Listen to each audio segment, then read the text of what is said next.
이제 미셔널 처치 오늘 네 번째 시간으로 또 순서를 마치겠는데요. 오늘은 말씀의 제목이 죄사함을 선포하는 교회. 한번 따라서 해볼까요? 죄사함을 선포하는 교회.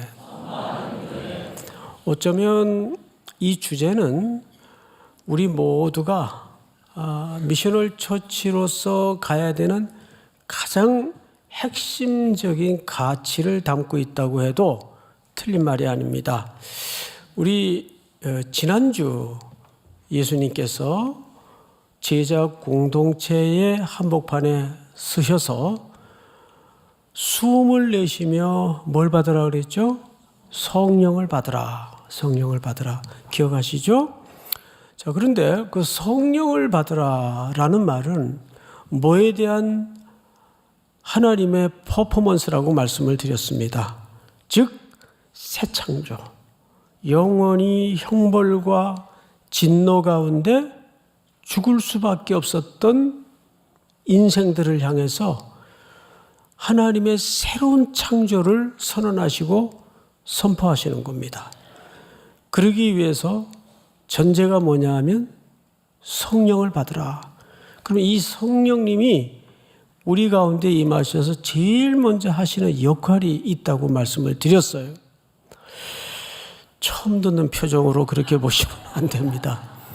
어떤 역할이었죠? 우리를 하나로 경고히 붙드시는 역사입니다. 성령이 하나 되게 하라 그랬습니까? 하나 되게 하신 것을 힘써 지키라고 했습니까? 그렇죠. 그렇게 하나 된 교회 공동체가 이제 어디로 보냄을 받죠? 세상 속으로 보냄을 받아요. 자, 근데 이제 오늘 만약에 그렇다면 이런 표현이 등장해야 좀 자연스럽지 않을까요? 그러니까 하여간 중도 포기하지 말고 끝까지 충성합시다라든지 또 어느 특정 지역만 가서 복음 전하지 말고 온 땅에 모든 민족에게 모든 족속에게 주님 오시는 날까지 땅 끝까지 복음을 전해야 됩니다 라든지 이런 맥락에서 말씀이 기록이 돼야 조금 더 자연스러울 듯 싶은데 조금은 방향이 갑자기 달라지는 느낌이 들어요. 23절을 보시면 어떤 주제가 등장을 합니까? 제가 읽습니다. 성령을 받으라 그러시고는 너희가 누구의 죄든지 사하면 사하여 지실 것이요 누구의 죄든지 그대로 두면 그대로 있으리라 하시니라. 무슨 주제가 등장했습니까? 죄의 주제가 등장을 했어요. 이게 좀 생뚱맞은 느낌도 없지 않아 있어요. 갑자기 그런 어떤 결단과 결의를 다지는 표현을 쓰지 않고 갑자기 죄의 문제를 꺼내 들으셨을까? 자, 여러분, 사실 교회 공동체가 이 땅에 존재하고 여러분들이 구원받은 백성으로서 살아야 되는 방향과 이유는 100% 이 문제에 걸려 있다고 해도 틀린 말이 아닙니다. 절대 과언이 아닙니다. 인류는 이 죄의 문제를 해결하지 않고는 살아갈 수가 없어요.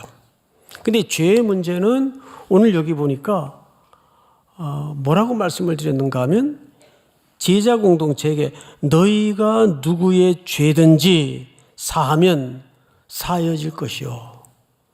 그러니까 제자 공동체는 오늘날로 치면 교회 공동체일 텐데 이 교회 공동체에게 첫 번째로 주시는 역할, 세상 속을 향한 기능이 뭐냐 하면 죄의 문제를 해결하는데 그 첫 번째 기능이 있어요.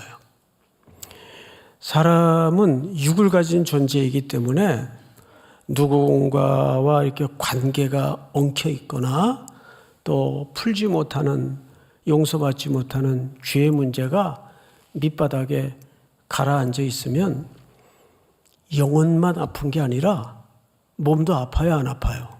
몸도 아픕니다. 힘들어요.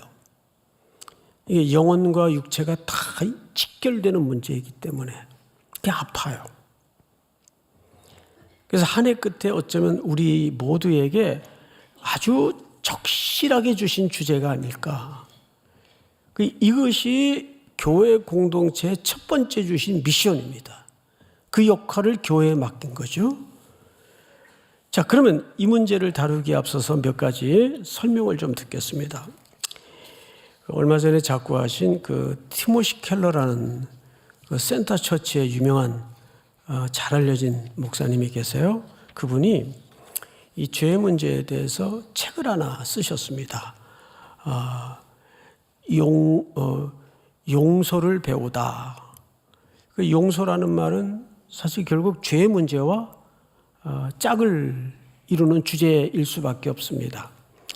이런 전제를 달았더라고요. 3가지 정도 전제를 달았는데, 무턱대고 용서를 하라는 것은 사람들이 이제 하는 얘기예요. 그럼 정의를 포기하라는 얘기냐? 지은 죄도 그냥 없는 걸로 하자. 그러면 그 정의나 공의적 측면에서 그건 공의도 포기되고 정의도 포기하자는 얘기냐? 첫 번째 전제였어요. 두 번째는 이 용서라는 주제는 사람이 할 수 있는 주제가 아니다. 그건 하나님의 영역이고 하나님만이 하실 수 있는 거다. 일면 틀린 말은 아닌데 성경은 오늘 본문을 포함해서 정확하게 우리에게 용서를 명령했습니까? 안 했습니까? 명령했죠. 명령했죠. 그러니까 이 죄에 대한 또 용서에 대한 문제는 우리에게 깊이 묵상하며 순종해야 될 영역으로 다가와 있어요.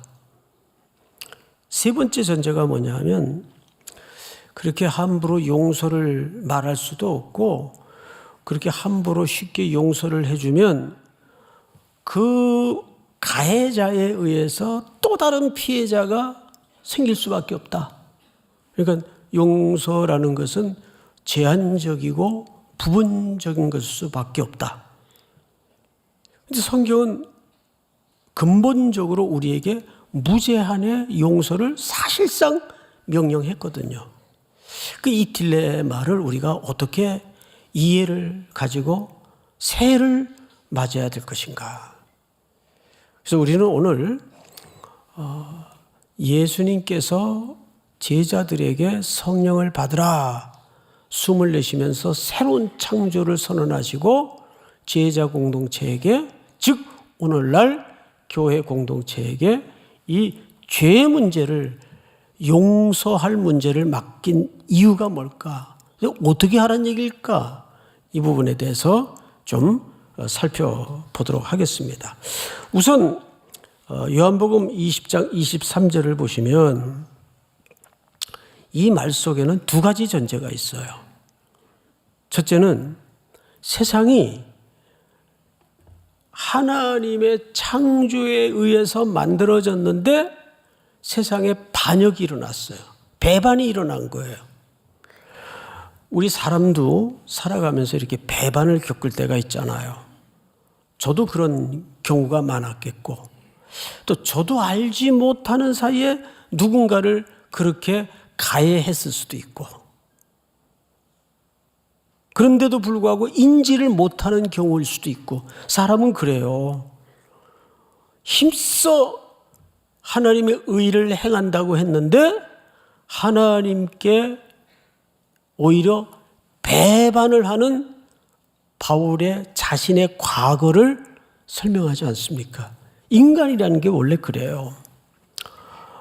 열심히 하나님의 의를 세운다고 뛰고 달렸는데 복음의 사랑과 예수님의 은혜를 겪고 나니까 지난 과거의 자기의 인간적인 열심은 하나님을 향한 의가 아니라 자기의 치성을 쌓는 싸움에 불과했고 열심을 낼수록 하나님을 향하여 배반의 칼을 들었던 행위였다는 것을 깨닫게 돼요. 우리도 그럴 수 있다고요. 늘 사람은 자기를 나이가 들수록 자기 중심적이고 자기를 절대화하려는 고집이 늘어요. 그걸 보통 우리가 이제 똥고집이라 그래요. 그런 고집이 굉장히 위험합니다. 그래서 나이가 들수록 자기를 자꾸 자기가 오류가 있을 수도 있고 잘못 생각할 수도 있고 객관화시킬 수 있는 씨름이 있어야 됩니다. 그건 저절로 되어지는 문제가 아니에요. 왜냐하면 사람은 자꾸 자기 경험치를 의지하려는 습성을 굳히기 때문에 그래요. 그래서 조심해야 될 게 뭐냐, 뭐든지 잘 될 때 하나님의 뜻이 안 들어와요. 왜?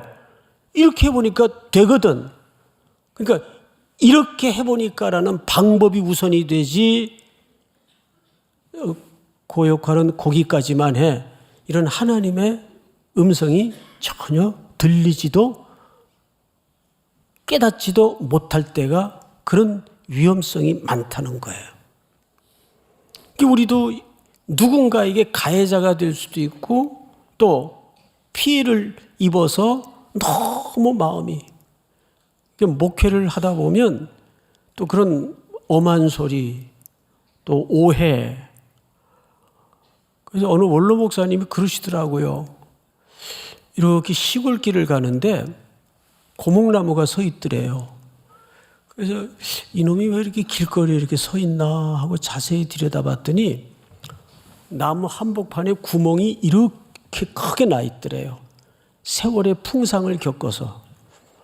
그리고 원로 목사님이 독백처럼 그 고목나무를 이렇게 물끄러미 바라보시면서, 이야, 이놈아, 너는 목회도 안 했는데 가슴에 웬 구멍이 그렇게 크냐, 그러시더래요.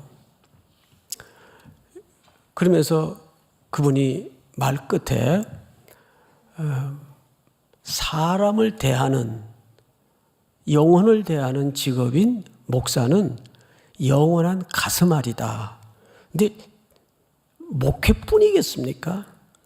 누구나 일터에서든지 그리스도인으로 산다는 것은 끊임없는 가슴앓이에요. 그 중에서 가장 아픈 게 배반의 가슴앓이에요.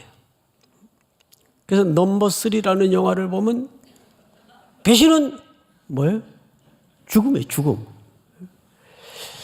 자, 그러면 우리가 또 한켠에 이렇게도 생각할 수 있겠죠? 그래도 하나님은 천지를 창조하신 신인데 그 본인이 만들어 놓은 인간이 조금 깔짝거리고 배신했다고 그 대수겠어? 그럼 하나님은 어떠셨을 것 같아요? 자, 아담이 자존하려는 태도를 보이면서 하나님 앞에 범죄를 했어요. 그럼 하나님이 얘는 안 되겠다. 그리고 그냥 아무렇지도 않게 치우셨나요? 자, 성경에는 하나님의 속성에 대해서 이렇게 표현한 대목이 아주 많아요. 질투하는 하나님, 분노하시는 하나님. 그러니까 하나님에게는 감정이 있을까요, 없을까요? 있죠. 당연히 있죠. 그 하나님의 속성으로 우리를 만드셨다고요. 우리를 하나님의 형상으로 빚을 때는 하나님과 교제할 수 있는, 그래서 교제를 원해서 우리를 하나님의 형상으로 빚었단 말이죠. 근데 그 피조물이 배신을 했어요. 하나님 아무렇지 않게 그냥 됐다, 얘는 뭐 안 되겠다, 그렇게 치우실 수 있나요? 분노하셨어요. 진노하셨어요. 최초의 계약이 깨진 겁니다. 그러면서 인간 세상에는 온갖 타락과 죄악의 올룩이 역사를 뒤덮기 시작합니다. 하나님이 얼마나 아프셨을까요? 이걸 어떡하나. 그래서 삼위 하나님의 이 공동체의 합의를 통해서, 계획을 통해서 누구를 보내셨어요? 성자 예수님을 이 땅에 보내시는 겁니다. 그래서 교회가 미셔널 처치, 즉 보냄을 받는 존재로 서야 되는 이유는 누구의 속성이에요? 하나님의 속성이에요. 믿습니까? 그래서 요한복음 1장 29절을 보시면 이렇게 되어 있죠. 세례 요한이 이제 공생의 사역을 위해서 처음 역사의 전면에 등장하시는 예수님을 가리키면서 이튿날 요한이 예수께서 자기에게 나오심을 보고 이르되 보라, 보라. 주목하라 그 말이에요. 보라. 세상 죄를 지고 가는 하나님의 뭐예요? 어린 양. 근데 이 어린 양이 뭘 지러 오신 겁니까? 이 세상에 파탄에 던져진 세상을 그 죄를 해결하기 위해서 그 죄를 짊어지기 위해서 이 땅에 보내어진 거랍니다. 믿습니까? 이분이 오시지 않고는 세상 사람들은 죄악에 빠진 인간은 죄송하게도 자기가 무슨 죄를 졌는지도 모르고 특별히 스스로 자정 능력이 있어서 하나님께 걸음을 돌이킬 만한 실력도 없어요. 이걸 하나님이 아세요. 그래서 이걸 어떡하나 하다가 할 수 없이 자기 존재처럼 사랑하시는 아드님을 이 땅에 보내셔서 보라 세상 죄를 지고 가는 하나님의 어린 양이로다. 그래서 그분이 오셔서 로마서 5장에 보면 이런 일을 이루어 놓으셨습니다. 우리가 아직 죄인 되었을 때, 이 말은 무슨 얘기냐면 깨닫지도 못하고 내가 왜 회개를 해야 되지? 이 인지도 안 들어와 있을 때, 우리가 아직 죄인 되었을 때 그리스도께서 우리를 위하여 죽으심으로 하나님께서 우리에 대한 자기의 사랑을 확증하셨느니라. 세상에 이런 방법이 어디 있어요? 이런 소식이 어디 있겠어요? 우리가 아직 깨닫지도 못하고 돌아가야지 이런 생각도 안 갖고 있을 때, 그런 인식도 없을 때 하나님은 우리를 사랑하셔서 그리스도께서 우리를 위하여 죽으심으로 하나님께서 우리에 대한 자기의 사랑을 확증하셨느니라. 다음 절. 그러면 이제 우리가 그의 피로 말미암아 의롭다 하심을 받았으니 그 그리스도께서 하나님의 공의를 이루시고 그 의의를 우리에게 넘겨주셨어요. 그리고 우리가 죽었어야 될, 우리가 져야 될 죄의 짐은 어린 양이 다 전가하셨습니다. 대신 짊어지셨어요. 그 우리의 죄값은 십자가에서 완불되었고 지불되었습니다. 그래서 예수님께서도 십자가에 죽으실 때 마지막 마디가 다 이루었다. 그것은 당시 상업용어입니다. 다 지불되었다. 하나님의 공의가 다 완성된 겁니다. 너든지 나든지 이 계약을 어기면 죽는다. 근데 누가 죽어야 돼? 그러면 범죄한 인간이 죽어야 되는데 하나님은 우리를 너무나 아프게 사랑하셔서 그럴 수 없기에 하나님의 공의를 이루시려고 누군가 대신 죽어야 돼. 그래서 아드님을 육신의 피조물의 몸을 입히셔서 이 땅에 보내셔서 그 죄값을 대표로 죽게 하셨다고요. 둘째 아담의 완성이에요. 첫째 아담은 하나님께 반역을 이루었고 그 상처투성의 하나님께서 그런 자기 백성들을 향해서 진노하시고 분노하셨어요. 여러분, 하나님이 우리에게 진노하시고 분노하신다는 말은 무슨 뜻일까요? 그 진노와 분노의 이면을 이해해야 됩니다. 우리를 그만큼 사랑하셨고 기대가 있었다는 뜻이에요. 아니 이웃집 여자가 뭘 하든 나하고는 아무 상관이 없어요. 예? 맨날 춤을 추러 다니든 아무 상관이 없어요.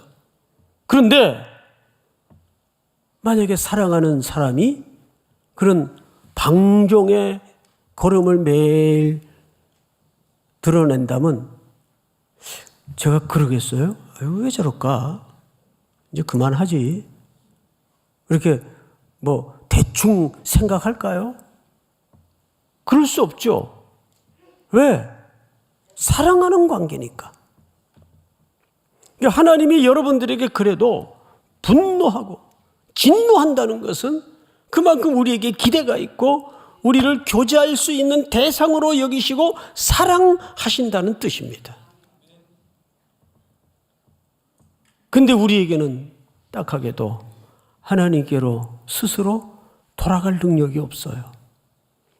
그래서 아드님을 이 땅에 보내셔서 그러면 이제 우리가 그의 피로 말미암아 의롭다 하심을 받았으니 더욱 그로 말미암아 진노하심에서 구원을 받을 것이니. 자, 마지막 절 다 같이 시작. 곧 우리가 원수 되었을 때에 그의 아들의 죽으심으로 말미암아 하나님과 화목하게 되었은즉 화목하게 된 자로서는 더욱 그의 살아나심으로 말미암아 구원을 받을 것이니라. 네, 곧 우리가 원수 되었을 때 그의 아들의 죽으심으로 말미암아 우리가 하나님과 어떻게 됐어요? 화목한 존재가 됐어요. 그리고 화목하게 된 자로서는 더욱 그의 살아나심으로 말미암아 구원을 받을 것이니라. 자, 바로 이 문제가 인류의 죄의 핵심의 문제예요.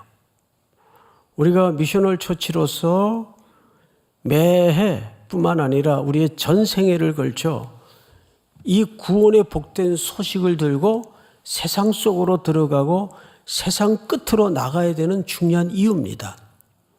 사도 바울은 자기 자신을 가리켜 복음에 뭐라 그래요? 빚진 자라 그랬어요. 빚진 자는 가리켜 우리가 그 전문적으로 쓰는 용어가 있죠. 뭐라고 그러죠? 빚진 자를 채무자. 빚 져봤어요? 지금도 빚 때문에 고통당하는 분들이 계시죠? 저는 어쩌다 어린 나이에 이 빚진 자의 참상과 참혹함을 겪었습니다. 저희 집이 산동네 끝 그 골목 마지막 집이었는데 중학교 때 가방 들고 학교 끝나고 골목에 들어서면 벌써 저희 집에서 악다구니 소리가 들리고 어머니하고 빚쟁이들이 찾아와서 들어눕고 빨간 딱지 붙여놓고 가구도 못 쓰고 뭐 가구도 몇 개 없지만 그 알량한 가구마저도 못 쓰게 만들고 그냥 들어누워서 이틀씩 진을 치고 이러는 광경을 보고 어머니 명구스러우실까 봐 집에 못 들어가죠. 그러면 이제 저녁인데 갈 데가 학교밖에 없어요.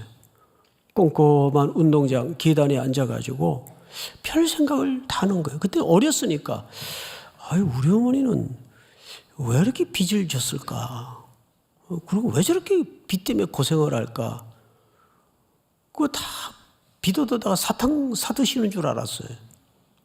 철딱서니가 없으니까 29살에 홀로 되셔가지고 그 험한 시기에 네 남매를 키워야 됐으니까 남자도 혼자서 버티기 힘든 세월이었을 텐데 얼마나 힘드셨어. 그러니까 자꾸 남의 돈, 아침에 눈만 뜨면 새끼들이 학교 가져갈 돈 달라고 그러고 내미니까 자꾸 남의 돈을 끌어다가 이쪽 어머님이 이 배포가 크셔가지고 장사를 조금씩 해면 좋은데 막 왕창 하다가 잘 될 때도 분명히 있었는데 거의 다 엎었죠. 그러니까 빚더미가 늘어난 거예요. 그때 그 빚진 자의 마음이 생활이 얼마나 참혹한지 겪었어요. 그래서 학교 운동장에 앉아가지고 그런 생각을 했네요. 나는 이 다음에 장가를 가게 될지 안 가게 될지 모르겠지만 장가를 가게 된다면 우리 집 가훈을 빚지지 말고 살자. 왜? 중학교 때부터 일관되게 빚 가운데로 걸어왔으니까. 예? 빚지지 말고 살자. 그 실제 결혼하고 나서 집 가훈을 빚지지 말고 살자로 지었어요. 집 가운을. 실제로 빚지지 말고 살자. 그 빚의 끔찍한 채무감. 여러분, 복음의 빚진 자라는 게 무슨 개념인지 아세요? 즉, 여러분들이 받은 복음을 하나님께서는 여러분들에게만 머물도록 주신 게 아니라 자꾸 그 복음이 필요한 자들에게 빚진 마음을 가지고 그걸 흘려보내도록 주신 거예요. 근데 그거를 입국 다물고 뚱쳐먹고 있다면 그걸 뭐라 그러죠? 횡령이라 그래요. 횡령. 그 복음, 죄사함의 복음을 전하지 않으면 우리 법적인 용어로 복음은 횡령죄에 해당합니다. 복음 횡령죄. 표정들이 뭐 덤덤하시네요. 전하지 않으면 복음 횡령죄에 해당해요. 우리가 어떤 빚의 탕감을 받은 사람입니까? 갚을 수 없는 액수 1만 달란트의 빚을 탕감받은 자예요. 그런데 나가다가 100데나리온 자기에게 빚진 자를 멱살을 붙잡고 갚으라고. 그러니까 그것은 당연히 자기에게 꾸어간 사람이었을 테니까 그럴 수 있다 쳐도 뭘 잊어버린 거죠? 1만 달란트 탕감받은 자의 그 채무감을 잊어버린 거예요. 이 세상에 돌아다니는 쏟아나오는 갖가지의 비명소리는 사실 뭡니까? 이 죄 문제가 해결되지 않아서 그렇거든요. 뭐 많이 가져보고 유명해져 보고 그래도 다 공허한 거예요. 그러니까 그 공허를 채우려고 계속 더 다른 것을 자꾸 인간은 찾아서 불나방처럼 헤매이고 돌아다니다가 관계에 큰 상처를 겪고 아픔을 겪고 하면서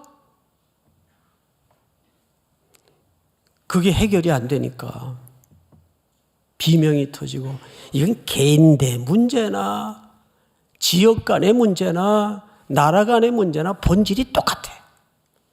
그래서 일찍이 존 메가더라는 유명한 6.25 때 사령관이었던 메가더가 전쟁이 막 끝나고 나서 기자들의 질문에 그런 대답을 내놨더라고요.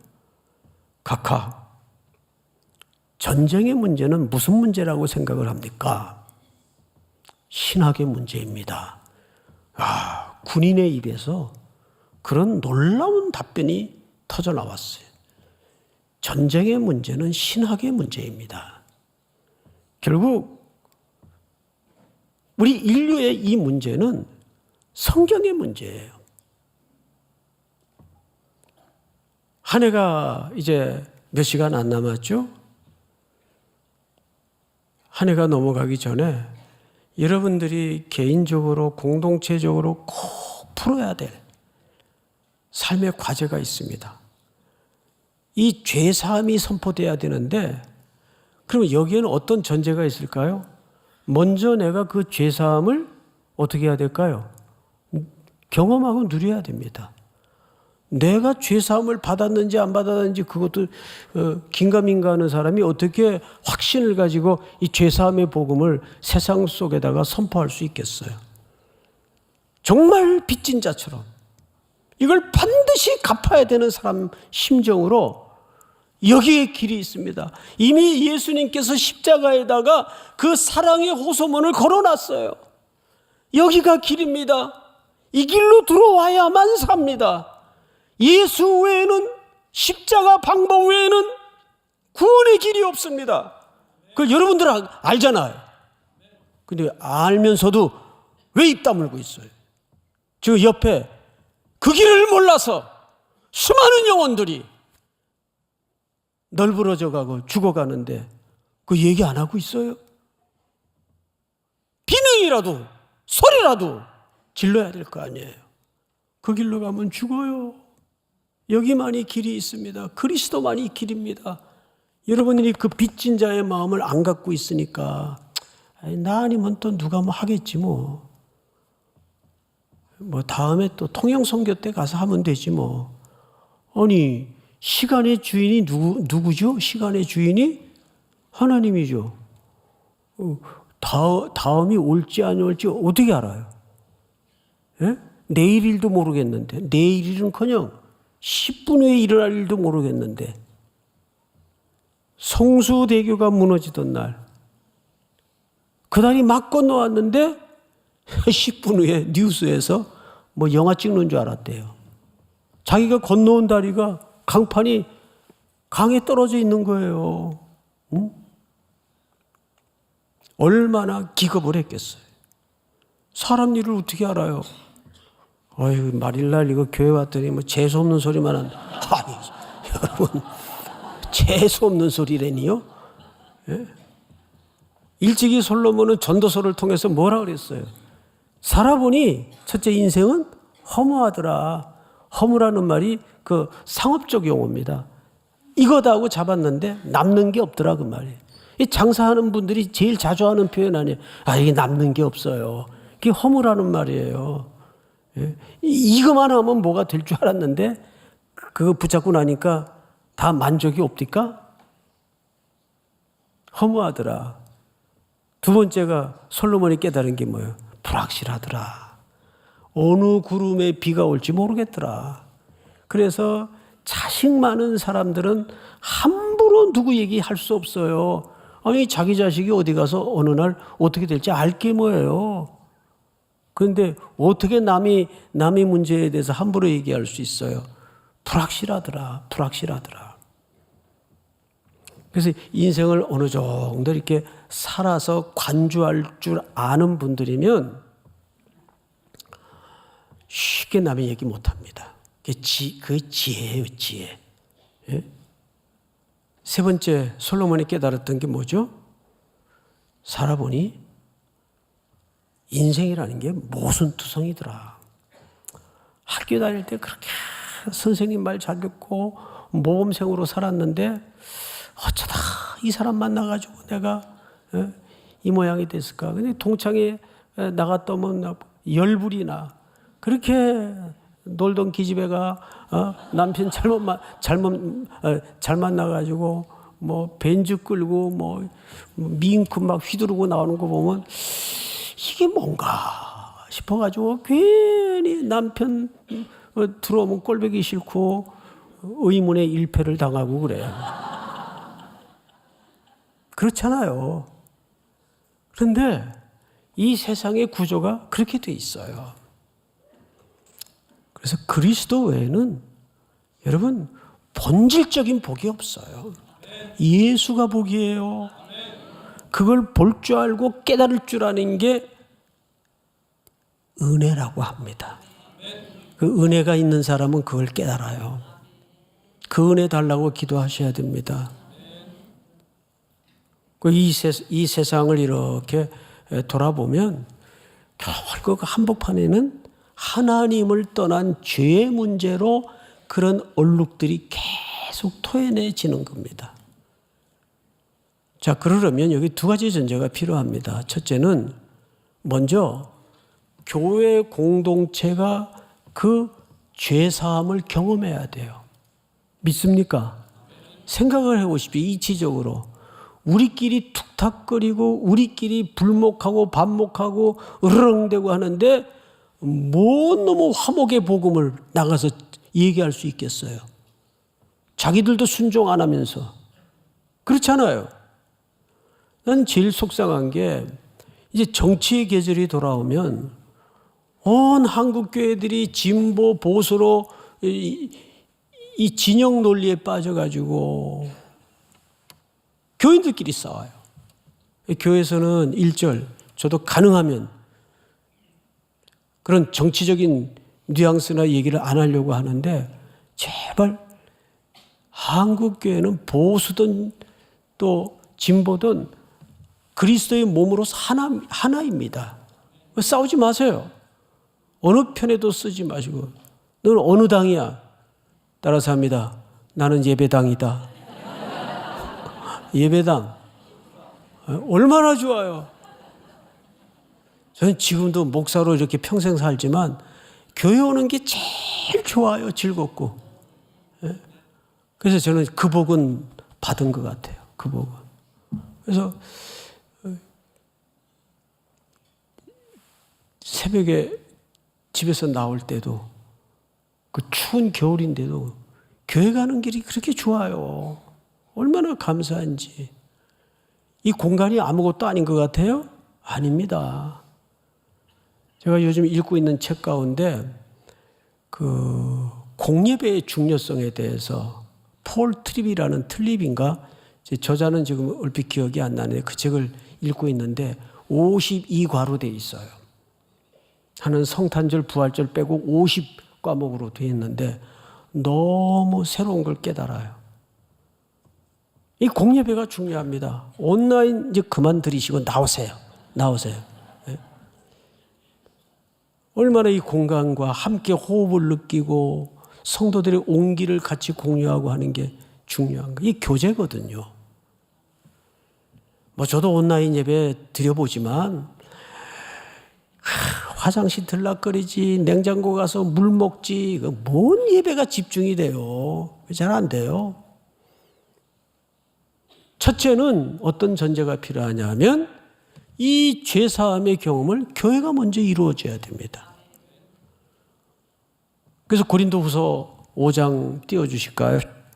보시면 그런즉 누구든지 그리스도 안에 있으면 새로운 피조물이라 이전 것은 지나갔으니 보라 새 것이 되었도다. 여기까지만 성도들이 알고 있어요. 이게 워낙 유명한 구절이기 때문에. 그런데 이 말씀 뒤에 그런즉 모든 것이 하나님께로서 났으며 그가 그리스도로 말미암아 우리를 자기와 뭐하게 하시고 화목하게 하시고 또 우리에게 뭐하게 하는 직분을 주셨어요? 화목하게 하는 직분을 주셨으니. 19절 다 같이 시작. 곧 하나님께서 그리스도 안에 계시사 세상을 자기와 화목하게 하시며 그들의 죄를 그들에게 돌리지 아니하시고 화목하게 하시는 말씀을 우리에게 부탁하셨느니라. 아멘. 그러니까 교회 공동체는 화목케 하는 직분을 맡은 공동체입니다. 그래서 우리가 이미 경험한 그 죄사함의 선포를 신음으로 가득, 비명으로 가득 차 있는 세상을 향해서 계속 우리는 부채감을 가지고 채무자의 입장에서 흘려보내야 돼. 그래서 거기에도 하나님의 통치와 하나님의 나라가 임할 수 있도록. 밝아오는 새 아침에 우리 삼일교회는 이제 본격적인 미셔널 처치로서의 첫 닦기를 시작하는 원년이 될 수 있기를 주의 이름으로 축복합니다. 다 일어나십시다. 우리 찬송가 251장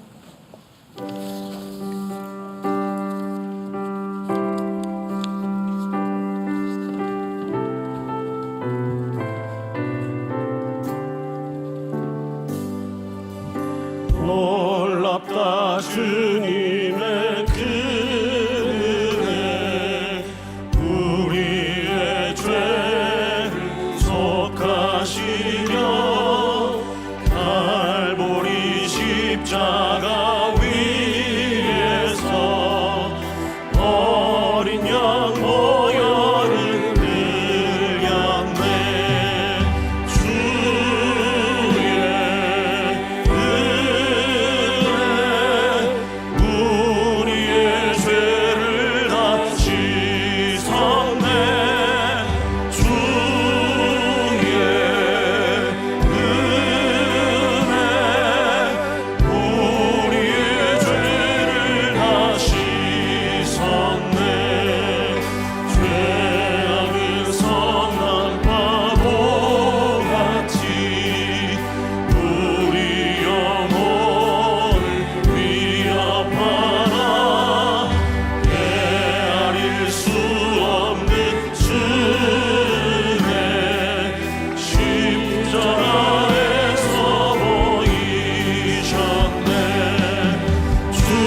알 수 없는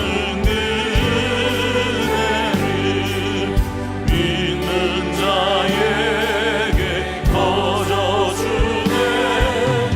언제나 주 앞에 나와서 터진 채 날 보고 받으라. 주의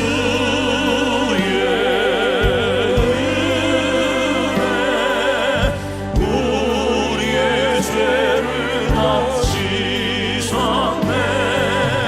주의 은혜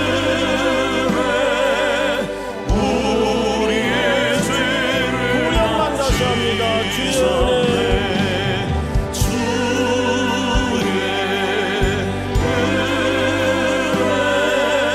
우리의 죄를 다 씻었네. 주의 은혜 우리의 죄를 다 씻었네. 우리 서신 채로 잠깐 기도합니다. 두 가지 제목으로 기도했으면 좋겠습니다. 첫째는 먼저 우리 삼일교회가 한국교회가 화목의 원년이 되게 하여 주시옵소서. 물론 우리는 용서할 능력도 자격도 없지만 예수 그리스도께서 십자가의 그 기초를 열어놓으셨습니다. 우리는 그 기꺼운 초대에 감사한 마음으로 순종하면 됩니다. 그 길만이 새롭고 산 길입니다. 한 해가 넘어가기 전 불목했던 관계들, 힘들었던 사연들 다 십자가에 묻고 이웃을 향하여 먼저 손을 내밀고 공고한 관계에 있었던 이웃들에게 화해의 눈길을 보내는 순종이 있게 하여 주시옵소서. 새해에는 이 화목의 복음을 땅끝까지 전하는 교회로서 미셔널 처치의 원년이 되게 하여 주시옵소서. 우리 한번 주여 부른 다음에 소리내어 통성으로 기도합니다. 주여, 사랑하시는 하나님 아버지 감사합니다.